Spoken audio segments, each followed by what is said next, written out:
Hey there, welcome to the Kwabena Power podcast, where I'll be sharing insights on surviving the various phases of life as a youth living in Ghana. I am Kwabena Dapa, your host. Hey everyone, welcome to the Kwabena Power podcast. And I'm exceptionally excited today because I have two brilliant young men who are going to join me in the discussion on the topic Boys to Men.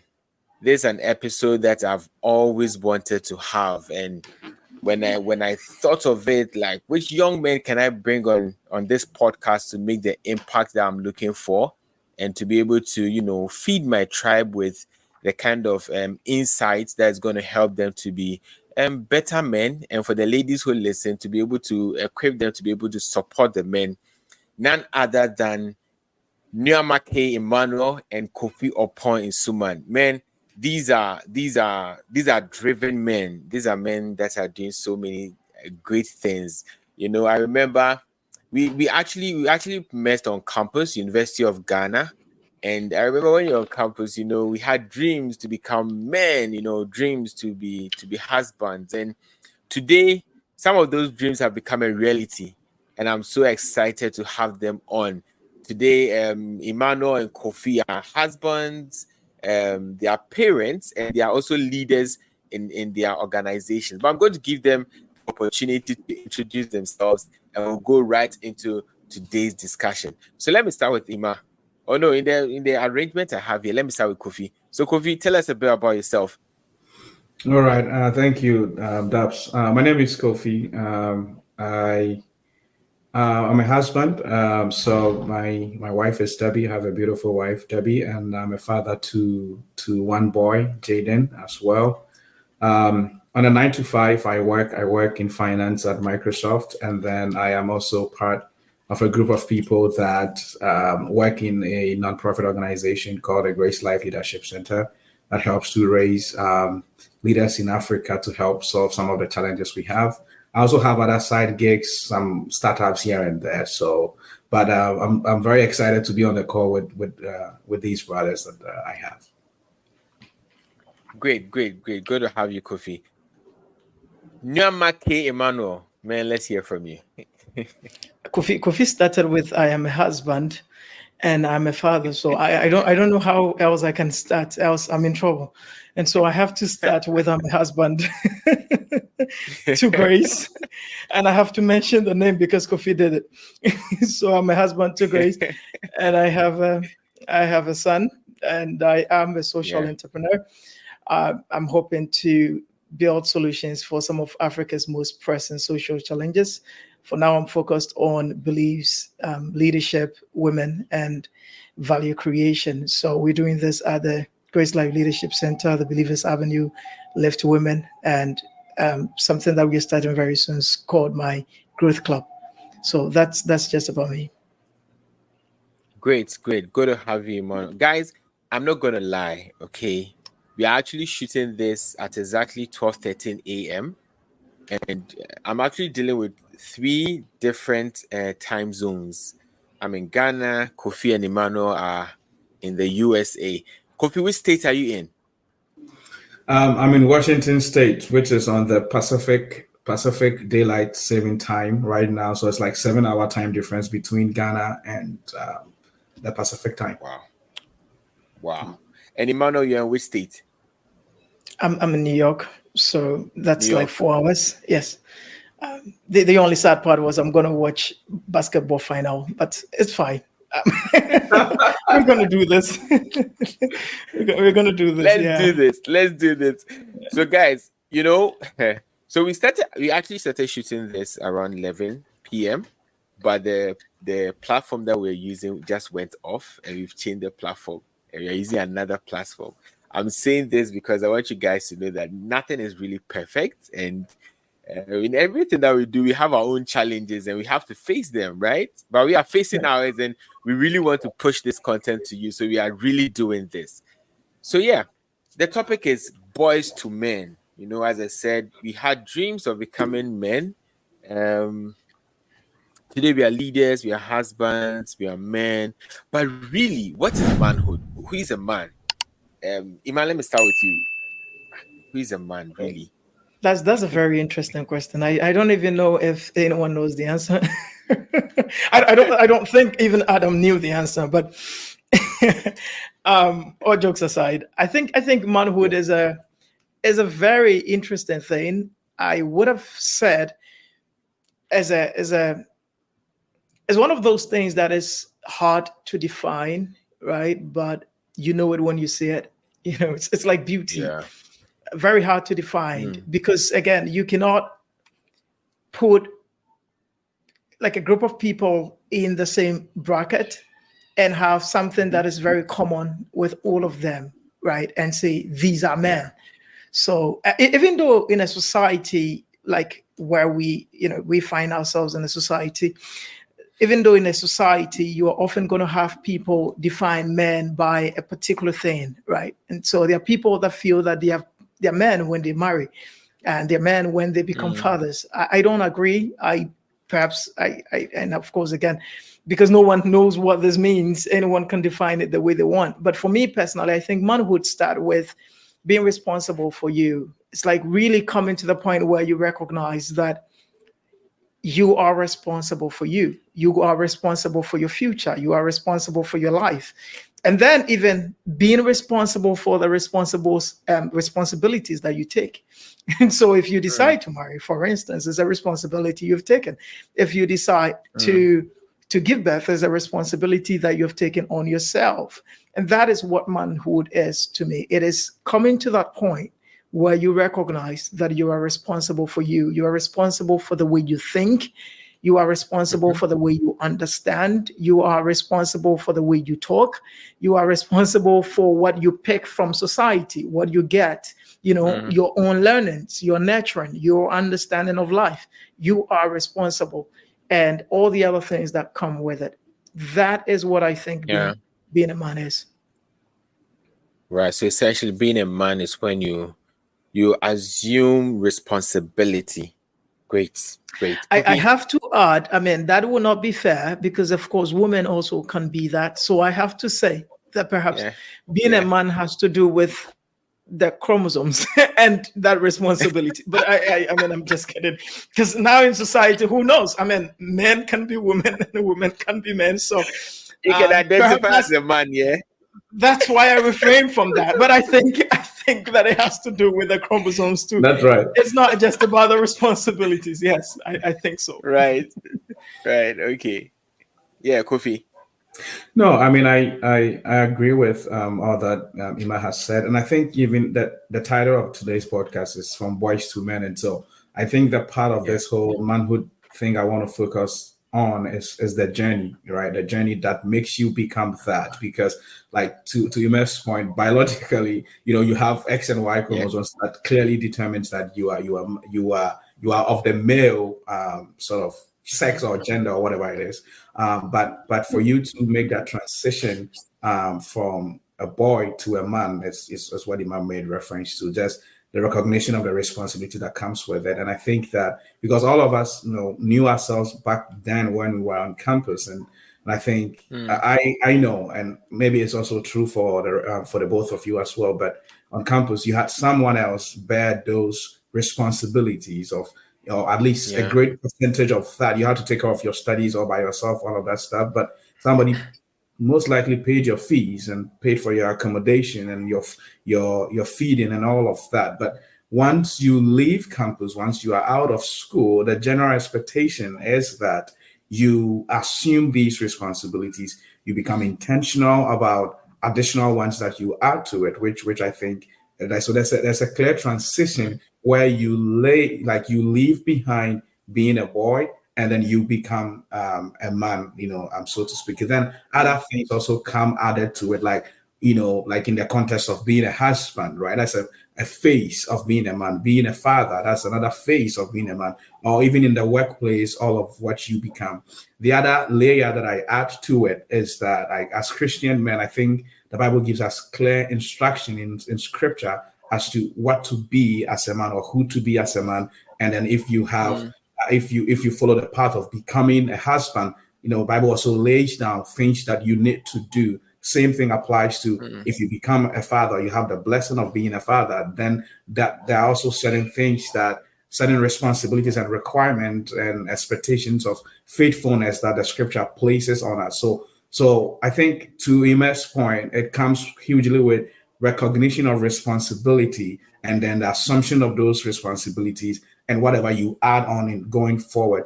But there's also a clear transition from a period where you were not having any of those, and then all of a sudden you have that. I think personally that sometimes without without embracing it fully, that's a huge opportunity for I guess not opportunity. There's a huge chance of failure if you don't embrace it, because the transition can be so swift. One moment, someone else taking care of you, another moment, taking care of yourself, and a couple of other things as well. That can be really swift. Yeah. That's the crazy part of it, you know. One moment you are being taken care of, another moment someone is you are taking care of other people.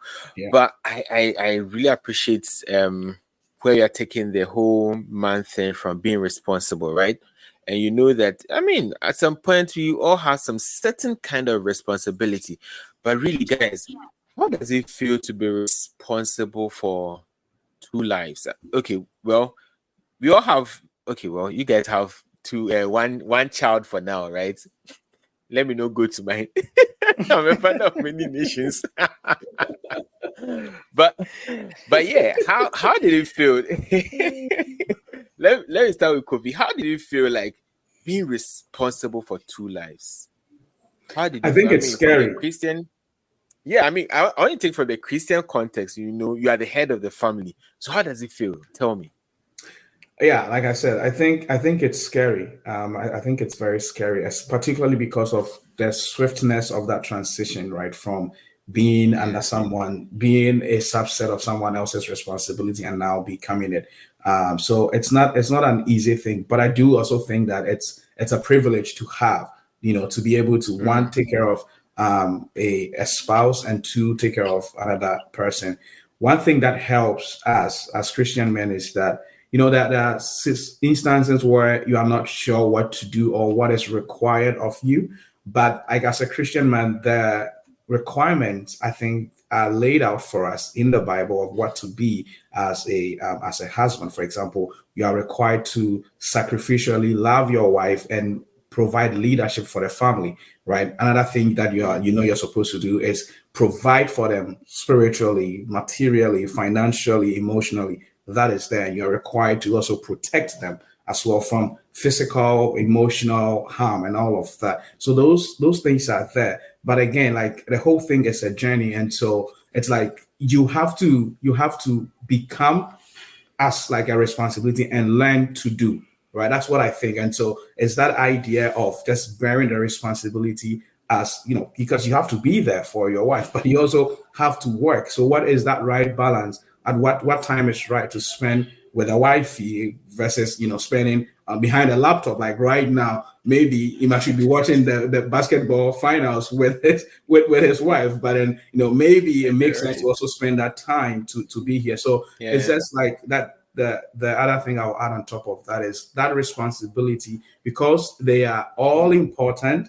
But I guess they have varying levels of importance. They are all important, essential things. They have varying levels of importance. So that brings in the word of prioritization. But it's good. It's like what becomes an additional layer is knowing when to do what and what to prioritize in balancing all of those responsibilities. But again, it's scary because of the transition, and it requires that finesse to be able to prioritize very well and balancing what to do now, what to postpone, and what to do later, right? Right. I love that. So it's scary, it's a privilege, and you have to prioritize. Lovely, lovely. Emma, how was it like being responsible for lives?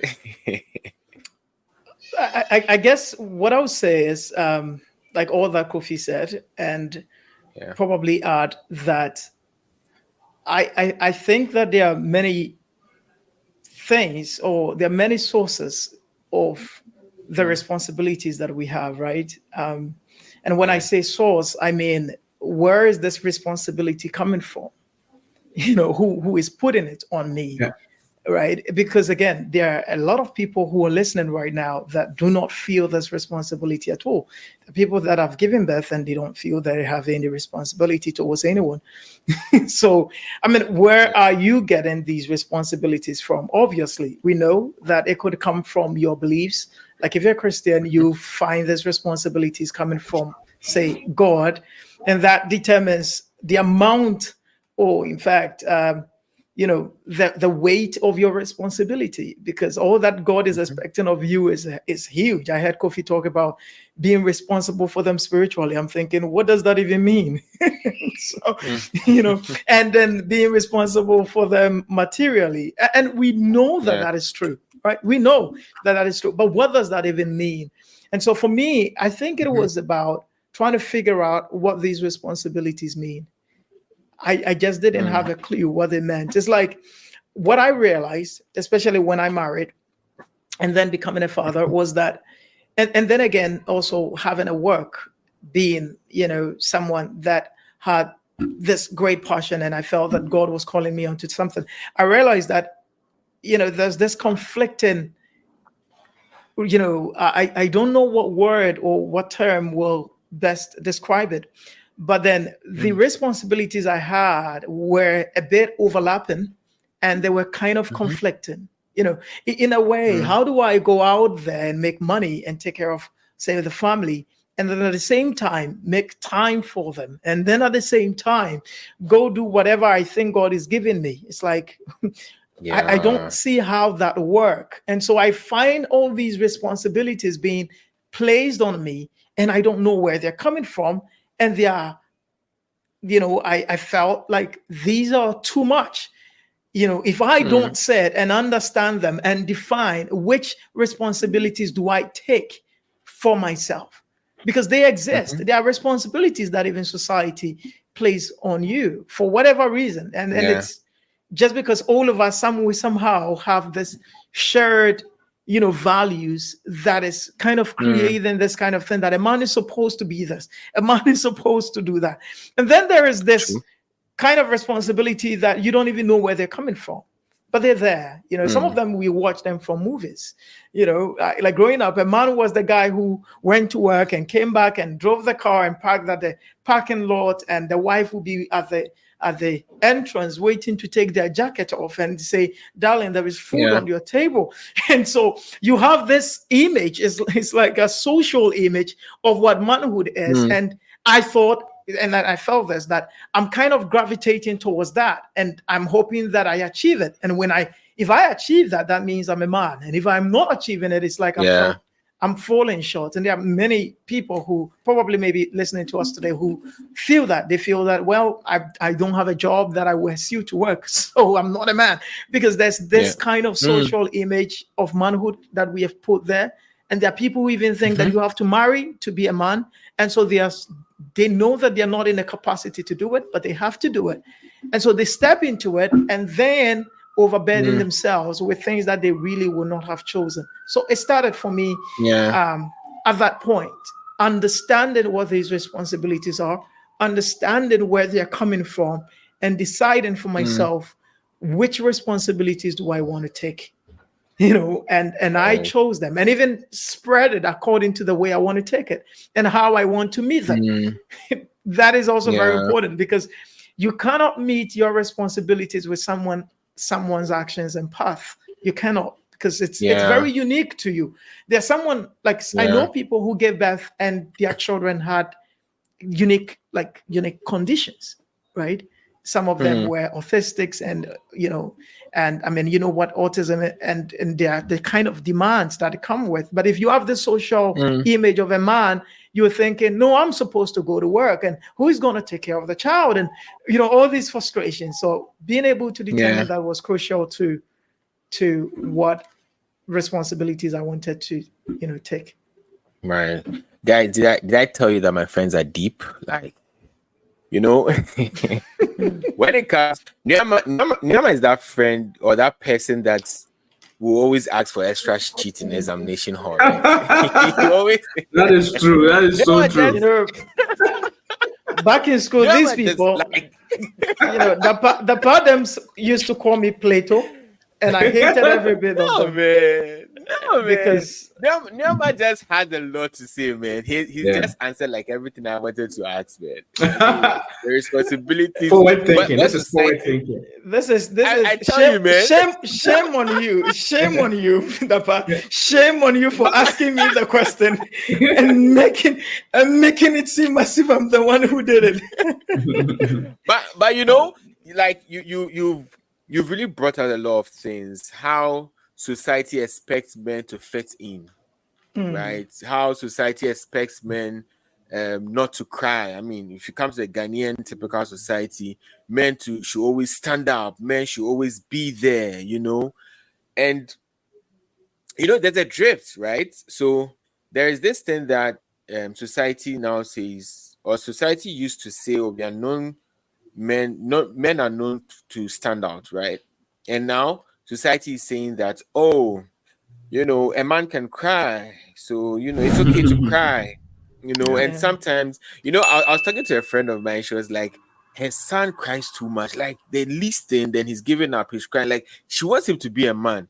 Where do we draw that line? It's crazy, right? So I'm just trying to say that society expects us to do some things. Our capacity to might be different, but where do we draw that line to become a real man who is really solving issues and not just responding to demands, right? Yeah, I mean, first, I think it's the recognition. I think he might alluded to it early on in his submission. It's the recognition of the differences in everyone's journey, right? You cannot, like he said, you cannot pick someone else's action and just copy paste and apply it on yours. It will not work, or it might not work. So it's just first recognizing that my journey is different. How it's going to play out for me is different.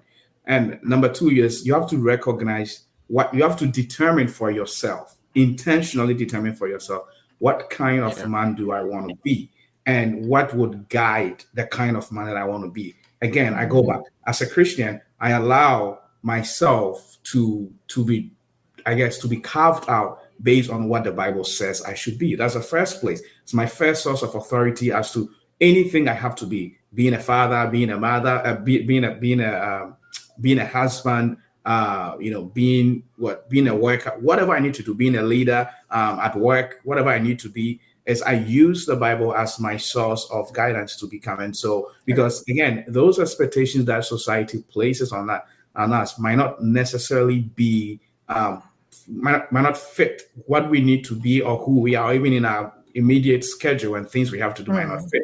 Besides, so that's a second point there. And then maybe the third thing is picking and choosing, knowing exactly what to respond to and when to respond to. It speaks back to the initial idea of prioritization.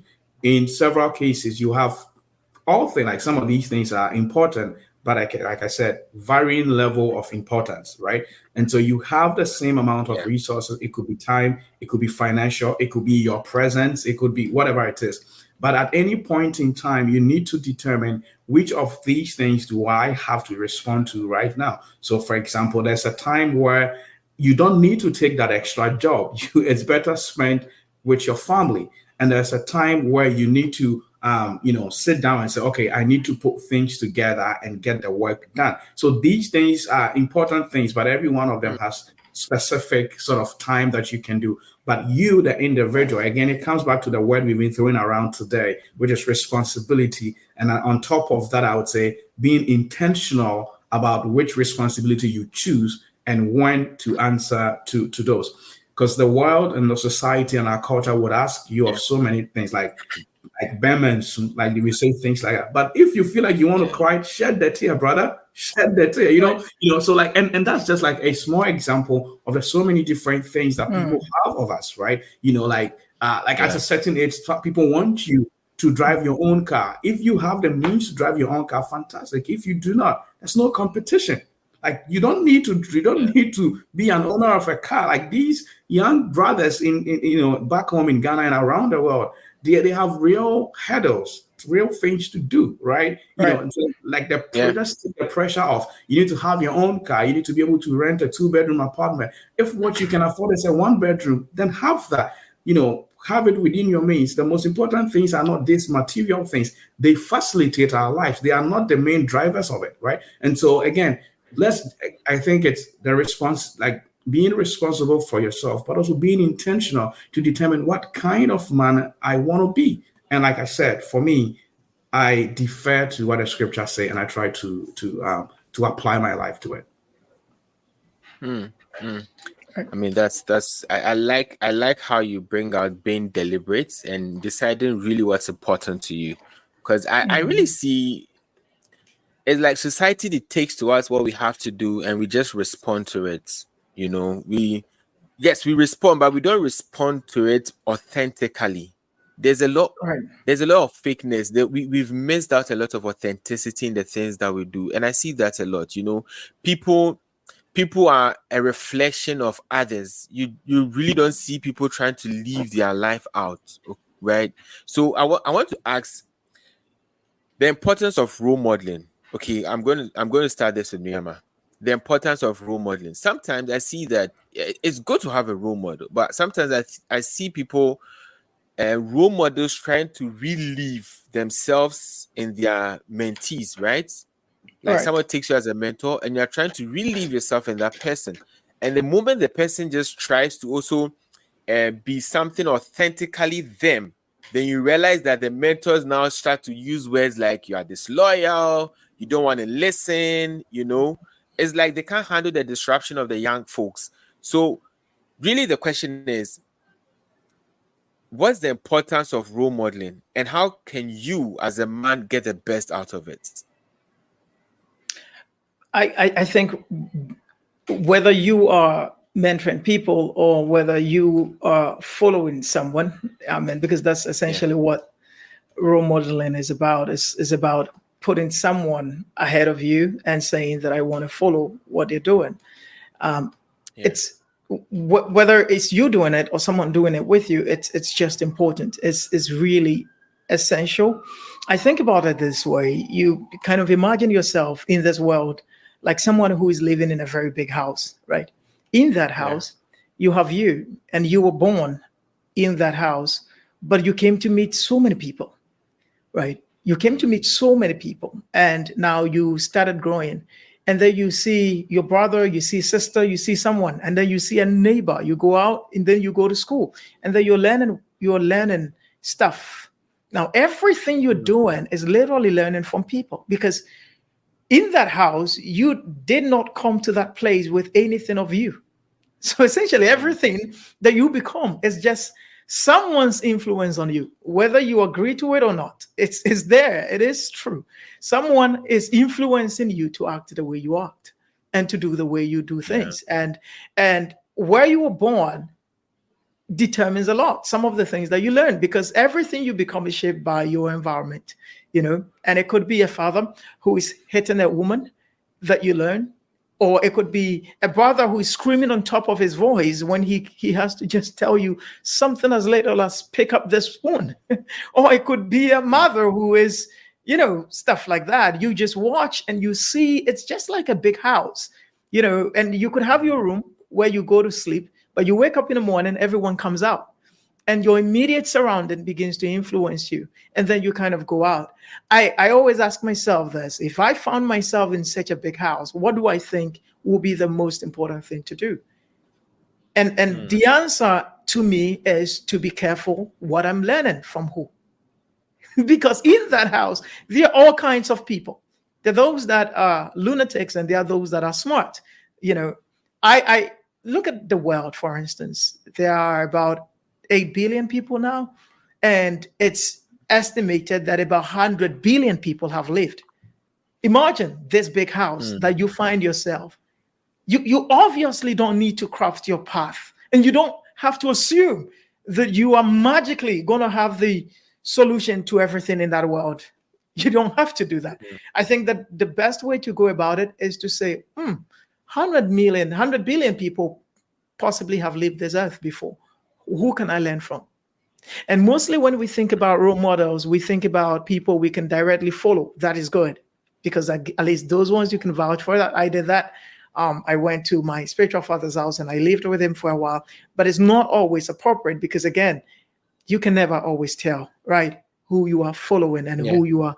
Like you said, there are some people that are going to take it personal and stuff like that. So if you think about this big house, then you can recognize the fact or the possibility. And we thank God for social media and for books and for things. People are literally putting their learnings in books. Go get them. Go learn them. Just learn them. People are putting their lives on social media. Follow them. People are doing all kinds of things. Just watch them as someone who is just watching someone who has lived life more than you and trying to just observe. As you observe them, you will see their wrongs and you see their right. Many people think role modeling is just blindly following. It's not. It's just really observing what the other person is doing. And you could have many people that you can learn from a distance, and those who you can learn from, when you get close. But again, it's difficult to tell how you should do it, because people are different. People are not you. And there are people who come in with a lot of demands and stuff like that. But if you can give up some kind of freedom, okay, and you can say, it doesn't matter, I want to be as vulnerable as possible because I really don't know anything. In this house, you cannot assume that you know anything sincerely, because you were born without anything, and everything you are is an influence of someone on you. So who do I want to have the most influence on me? And in what area do I want them to have that influence on me? So I have people that I may learn finance from, but I will not learn it from this person. That is fine. I may pick someone I want to learn parenting from, but I will not learn it from this person. That is fine, But that should tell you how much you can learn if you approach life that way. If you will see life as this big house where so many people have lived it and they've had various experiences and they're just sharing, and you just go looking for it, or you observe them from afar, or you get close to them and learn. I think that is crucial, and that is important. Right. That makes so much sense. It's a big house, then you can pick to learn from anyone at every point in time. I like how you can learn finance from one person. You can learn maybe marketing from another person. You can always learn from different people. You don't have to idolize your role models, right? I think that's one other problem. We try to idolize people too much, and we are not able to really get insights from them. We just want, instead of getting insights, we want direction. And I think that's one of the problems, because you have to learn to make informed decisions. Don't allow people to always relieve themselves in you, because we are all running different paths. I love that. Kofi, what would be your take on this? No, I agree with that, and I think this is especially important. This idea of having an open house right now for everybody, you can learn, because I know there are certain people who would think that, I don't have a father in the house, I don't have any role model. People can just easily throw that out there to say, there's this, is this just the story we've heard about, like having a father who is a drunkard in the house with two sons, and then one becomes a drunkard and he says, it's because of my father. And the other person does not become a drunkard and says the same thing, is because of my father, right? So you can look at the same thing and pick different lessons from it. And I think, to Imesh's point, what the world, like the availability of information and books and social media, and like it's not even paid, it's free, is that it levels the playing field for us. And so you cannot say that I did not have a direct role model, or my father did not do A, B, or C, and so I don't have a role model. It takes that from your hands, because you don't need to. It will be good. I'm not underplaying the importance of having an immediate father figure in your life right there. That's good. But if you don't have it, you don't have to miss out on the opportunity to learn. You don't have to miss out on that. I'm saying this because it's true for me.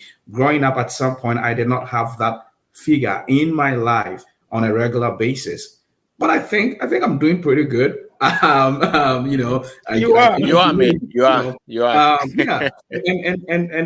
the reason is that I knew, again, like the same analogy, I knew that people like me, we have the propensity to not be able to learn how to be a man. And so I did not want to be the son who became a drunkard because his father was a drunkard. I want to be the one who did not become a drunkard because my father was a drunkard, so to speak, right? In that situation. And so what did I do? I turned to other men that I knew that I could learn from, like my uncle, for example. I learned from him. But to Mess point, there were things I learned from my uncle and other things I learned from some other people, like other people I saw from afar, other men I knew in church, other spiritual men, spiritual fathers and pastors that I learned from. There are other things I learned just by observing. I went to, in March, my wife and I went to spend some time with Ima and his family in New York. And we were there. And I saw how Ima relates to his son. He speaks with a 4-year-old guy like an adult, like you and I, right? And I learned something from that relationship, right? Again, so there's that level ground that allows us, right, for to take away any kind of thinking that I didn't have the example, I didn't have a father. Because again, if you want to be a man, you have to take the gun from other people and place it on yourself. Or let me use a different analogy. Put the mirror in front of you.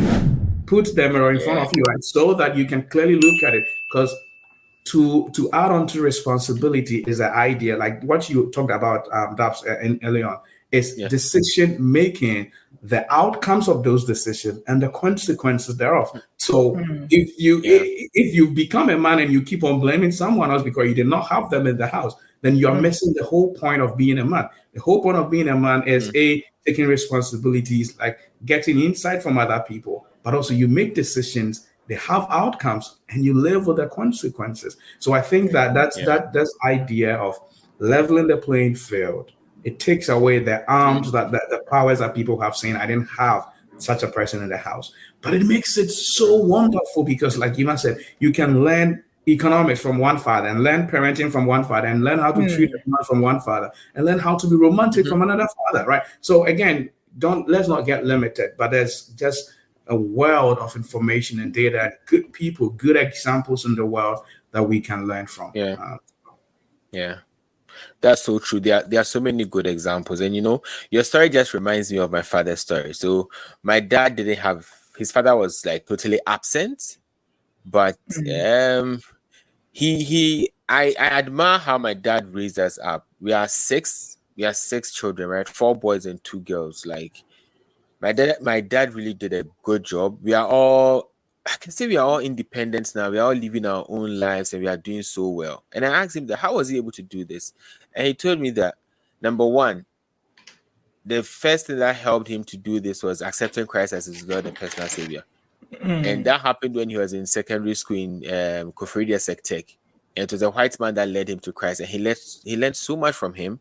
The man gave him like a lot of books that he read, my father can just wake up one day and cook for the whole house. And when he cooks, he'll do like bread and salad and all that. And he doesn't put it on the dining table. He'll come and put it by your bedside. When you wake up, then you see the food there. Like, wow, this guy. And like, my father is like a total cratinio. He's not like, he's from far away. But he learns. It just buttresses the point that, when you learn, you can do different. But you see, I really talk about responsibilities and, it's real. I mean, we are all married men and we know how it feels to be responsible for lives. And we've spoken about that. But guys, how does it feel when you're not able to deliver on certain responsibilities? Maybe your wife wants something to be done in a certain way. And you know that you do not have the capability to make that happen. Like, how does it feel? And how do you communicate it in a way that it doesn't create tension?